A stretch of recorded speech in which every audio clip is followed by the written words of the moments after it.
Apple doesn't normally release products in the middle of July, so I think that's worth some reasoning.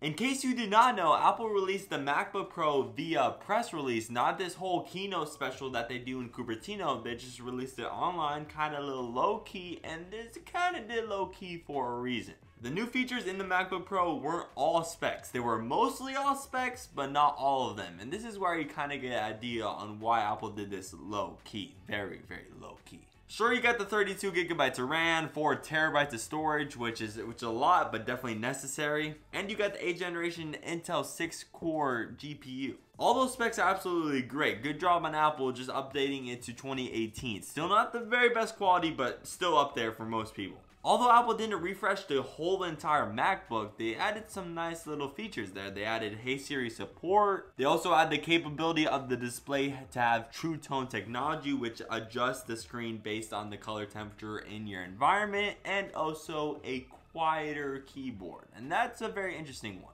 Quieter. I have the 2016 MacBook Pro right here with the 1st generation butterfly keyboard. There's some pros, some cons. Getting into the cons in a second, but that also was on the 2017 MacBook Pro. Before I hate on this butterfly keyboard, let me first talk about it. When you're by yourself, the noise that the keys make are kind of satisfying. I'll get to the con of that in a second. And also the super lightweight tapping of the keys makes for easy track access across the whole entire keyboard. It makes it easy to type up an essay. And also another con of this is just how thin the keyboard is. It's barely like a millimeter. I don't know what measurement this is, but it's super thin. And people buy the MacBook Pro for travel, and this is definitely a nice travel companion. It has the power, but in a nice small package. Kind of what Apple does. Now getting to the negatives of the 1st generation butterfly keyboard, and that's kind of a pro and then a con at the same time, and that's the sound that the keys make. It makes a very interesting sound, as you can hear it right now. It's super satisfying when you're by yourself, but when you're in a crowded environment, that's not so satisfying when everyone in the room is hearing this.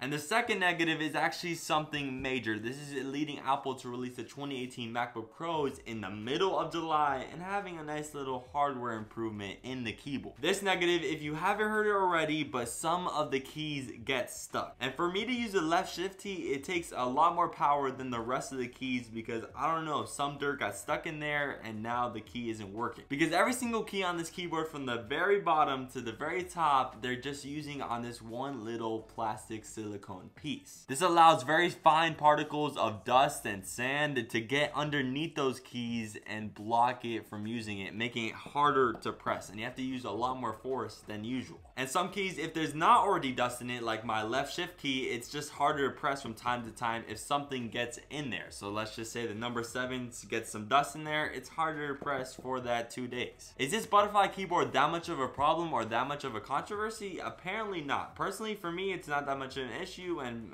for the media, not many people are complaining about it, but you have some stories from time to time. I would absolutely love if Apple found a way to not get these keys stuck, and that's what they did in the 2018 MacBook Pro upgrade. That's why it's now quieter, because of a under the hood adjustment. Apple in the brand new 2018 MacBook Pros refresh. So if you like the 2017 MacBook Pro and returned it for some reason because of the keyboard, the 2018 MacBook Pros now have a fix because they have a silicone casing around each key. This silicone casing is going to block all fine particles of sand and dust and getting under the key and getting the key stuck. So this problem is non-existent anymore. But the keys getting stuck is a persistent and not an anomaly issue in the 2016 and 2017 MacBook Pros. It really stinks because I'm going to have to deal with this until I get a brand new MacBook Pro, but it's not the end of the world, and I still get to enjoy this nice satisfying keyboard sound all to myself. Thank you for watching this video, and I'll see you in the next one for another technology news update.